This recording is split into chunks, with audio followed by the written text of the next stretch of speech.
Why is Parasite Eve's video of Bring Me the Horizon awesome? Hi, I'm Dr. Mark, and I'm going to help you sing and perform more like the top artists around the world. I'm a professional voice teacher, performance coach, and opera stage director.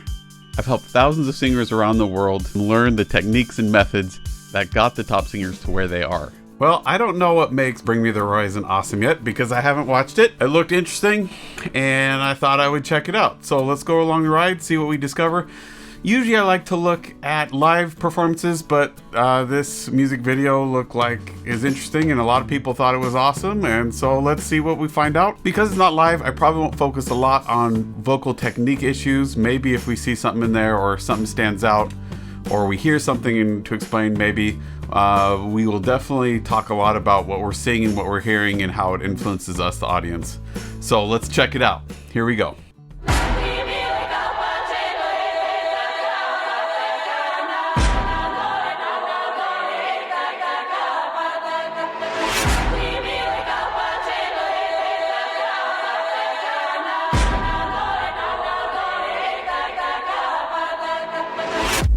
Got a fever, don't breathe on me.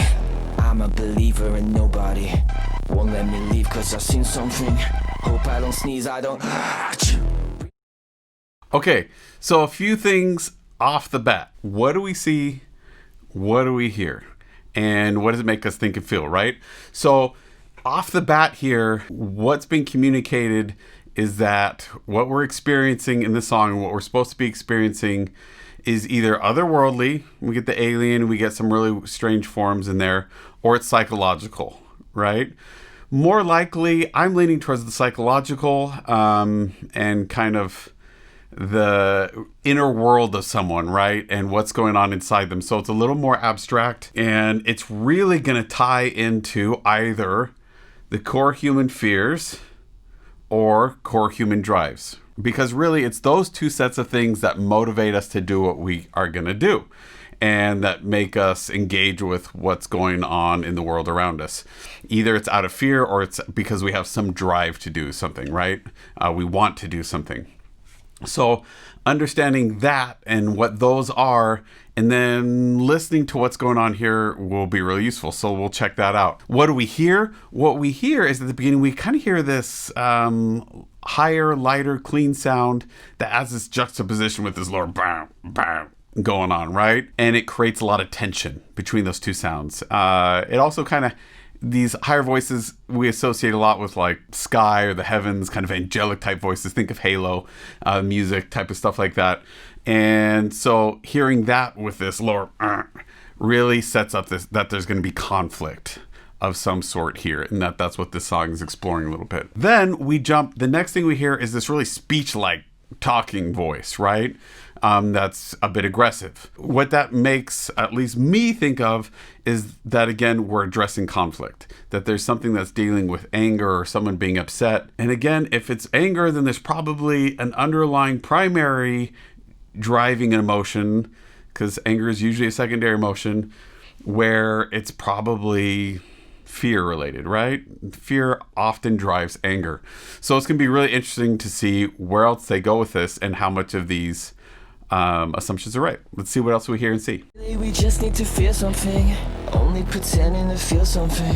I know you're dying to run, I want to turn you around.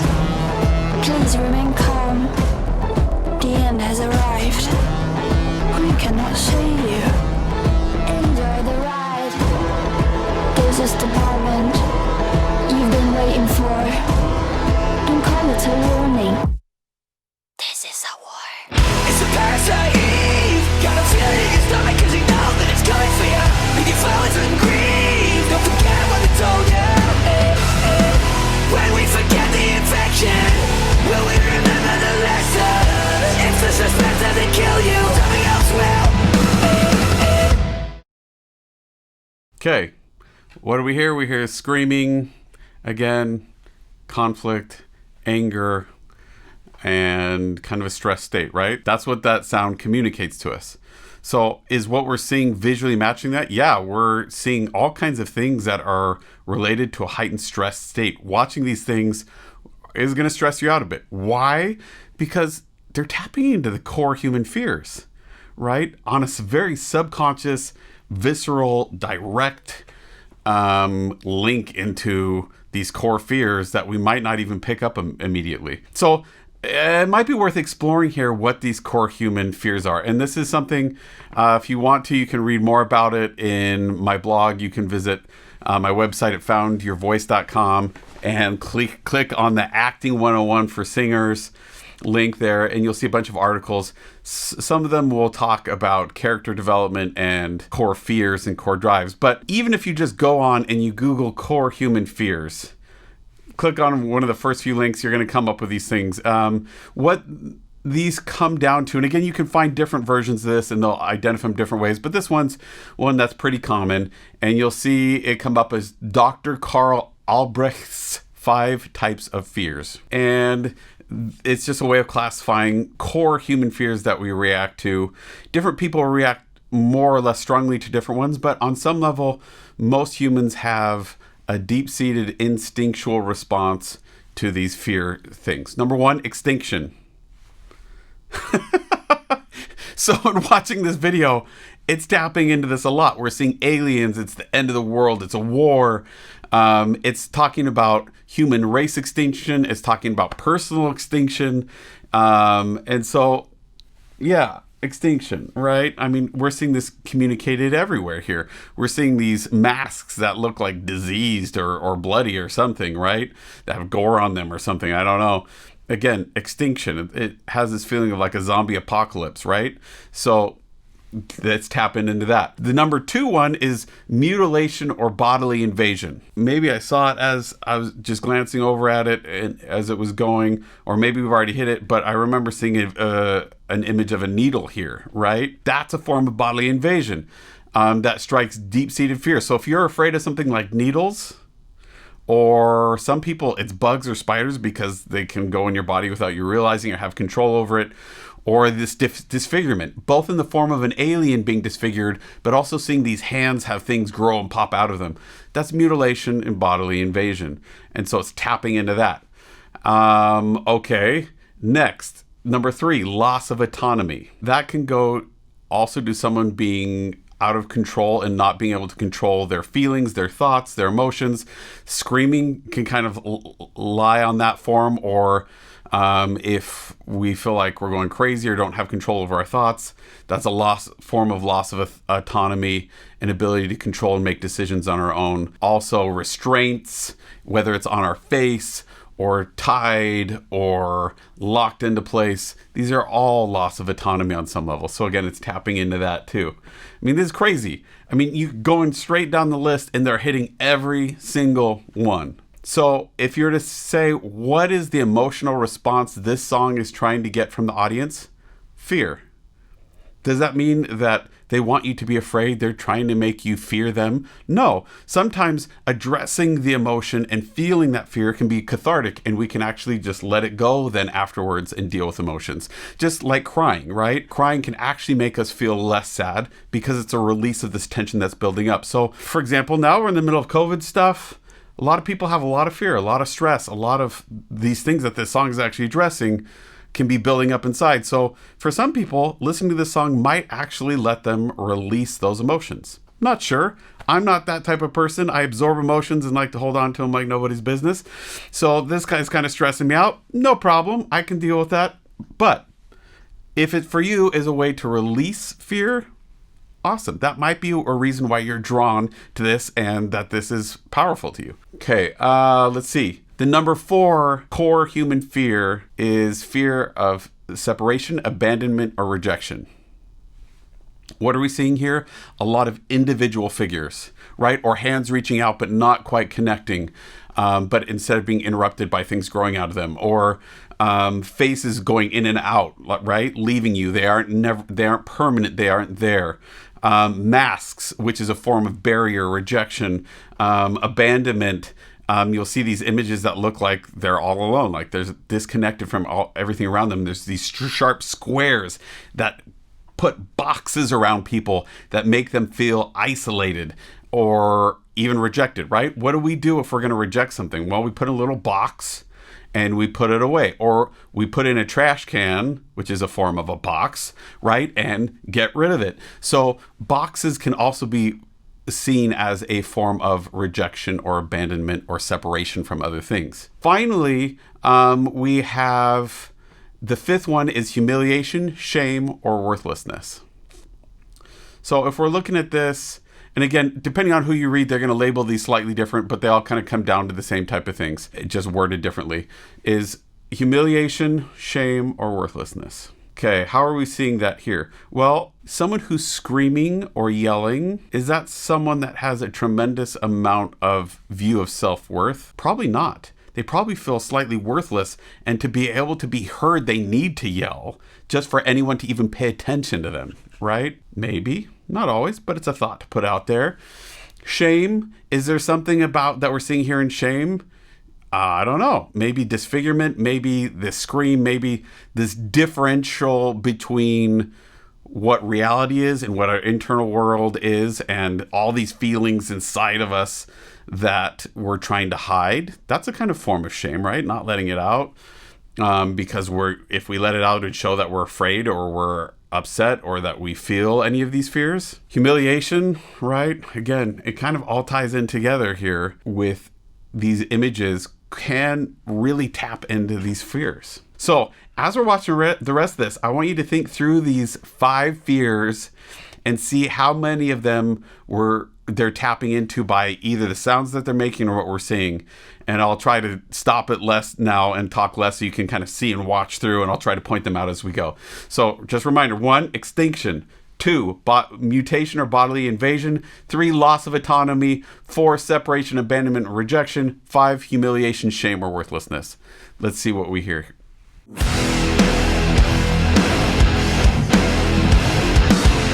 Isolation. I heard they need better signal. Rejection, invasion, mutation, mutilation. That face mask. Mutilation, that scream projected over the regular face. Please remain calm. The end has arrived. We cannot save you. Isolation, disfigurement, abandonment, isolation in the suit. This is a war. It's a parasite. Got a feeling in your stomach 'cause you know that it's coming for you. If you flowers and grieve, don't forget what they told you. Okay, so there's actually a lot of really cool stuff going on vocally here. They're tapping into like every vocal sound extreme here that we can go to. We're going from yelling to really clean singing to almost monotone speaking to whisper, and they're jumping all over the place. What does that do? That's a sign of heightened emotional states, right?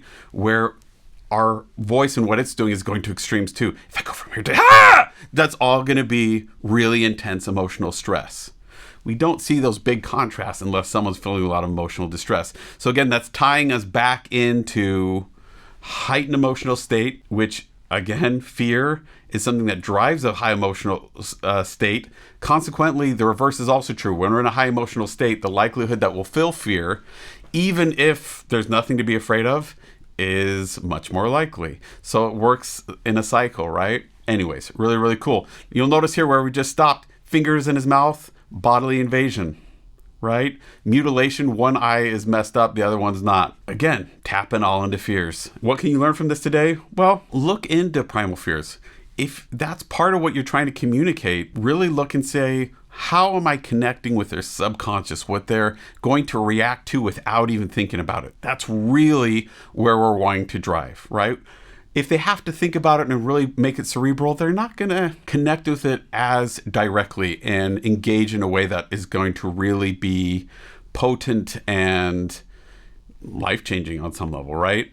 So we want to tap into these primal things. Now, majority of songs, if you're not tapping into fear, you're going to want to tap into core human drives. Again, that goes back to business type training. and marketing of what are you trying to use and tap into that people respond to without even thinking to, that's going to make them want to engage and buy your product, right? Same thing here with our performance. We're getting people to want to engage and buy our product. And so I don't think we're going to end up talking about core human drives in this video, because this is all fear-based for the most part of what I'm seeing so far. So let's see what else we got here. When we forget the infection, will we remember the lesson? If the suspense doesn't kill you, something else will. It's a parasite. Gotta feel it in your stomach, cause you know that it's coming for you. Leave your flowers and grief. Don't forget what they told you. Invasion. When we forget the infection, will we remember the lesson? If the suspense doesn't kill you, something else will. Extinction. Loss of autonomy, restraint. You can board up your windows, you can lock up your doors, yeah. But you can't keep washing your hands of this shit anymore. With all the keys often and all the key friends, don't know their options from their pathogens. When life is a prison and death is a door, they say you want it. This is a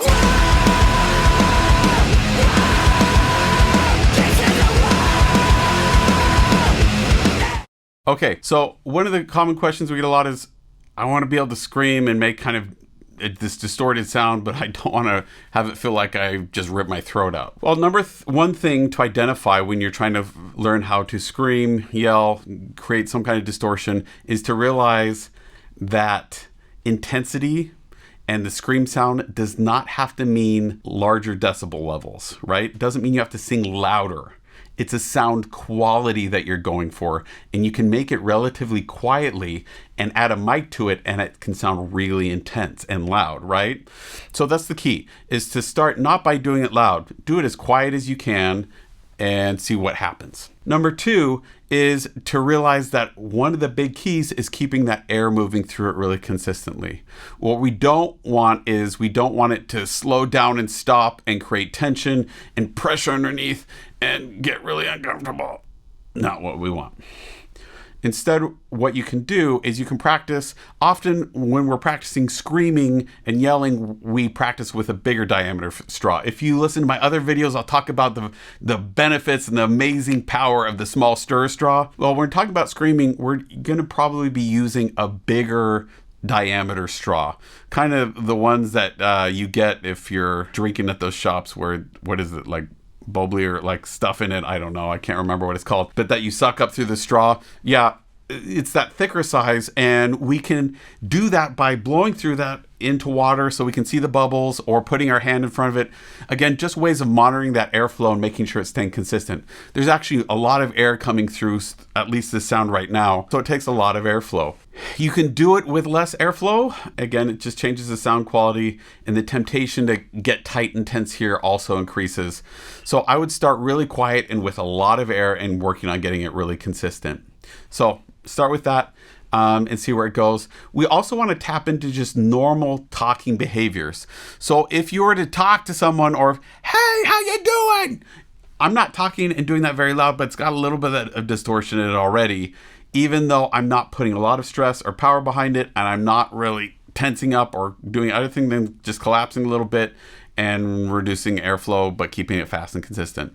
So tap into things that you already know how to do speech, like, what is it like if you're like just to go on a playground as a kid and call out to someone across the playground? Not screaming, just, hey, how you doing? That's really the base of a yell or a scream that we're wanting to use, not the one that has anger and stress in it. Put that aside for a moment. A lot of people will try to put the anger and stress in here in their voice to feel it, to feel that tension, that resistance. Not what we want. We don't want that here. We want this to stay easy and consistent and comfortable, and we want the quality of the sound to be shaped and changed by everything else above it. So those are the core principles to be aware of and start playing with as you're trying to figure out this screaming thing.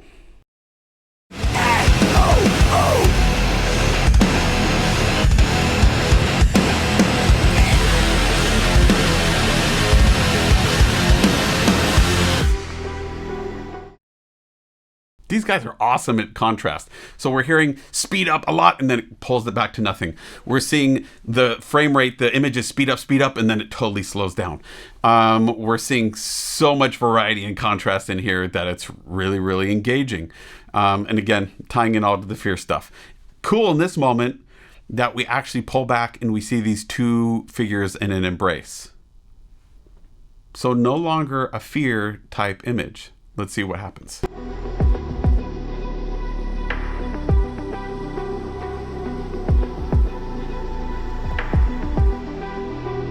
That's bodily invasion. That's not a happy image. That's not. It's a parasite. Got a feeling in your stomach 'cause you know that it's coming for you. Leave your flowers and grieve. Don't forget what they told you. When we forget the infection, will we remember the lesson? If the suspense doesn't kill you, something else will. It's a parasite. Okay, other thing I want to point out here are the colors we're using. They're really saturated colors, right? Really not natural for the most part. Bright blue, bright green, bright red and pink and crisp white, and none of like earth tony stuff, nothing else in there. Well, why are they using it and why is it important? Well, first of all, it's not natural, right? These colors that we're seeing for the most part are not natural in the way that we're seeing them in the real world. We see them in urban areas or where things are man-made, or the other place that we see them is with heightened stressed physical states, right? Things become more bright, more vibrant, because we have all that adrenaline going through our body, right? They're creating this visual world that ties into things like that aren't natural. Dreams, heightened stressed emotional states, urban, edgy, unnaturalness, otherworldliness. That's why they chose those colors. That's why they're in there. They're communicating and tapping in to these same messages, these same core fears, but also core visual and sound elements that are communicating to us this idea of what do we do with this infection thing?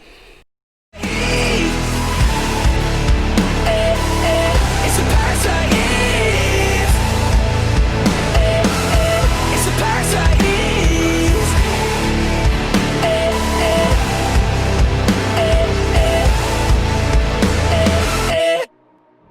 We cannot save you. We cannot save you. We cannot save you. We cannot save you.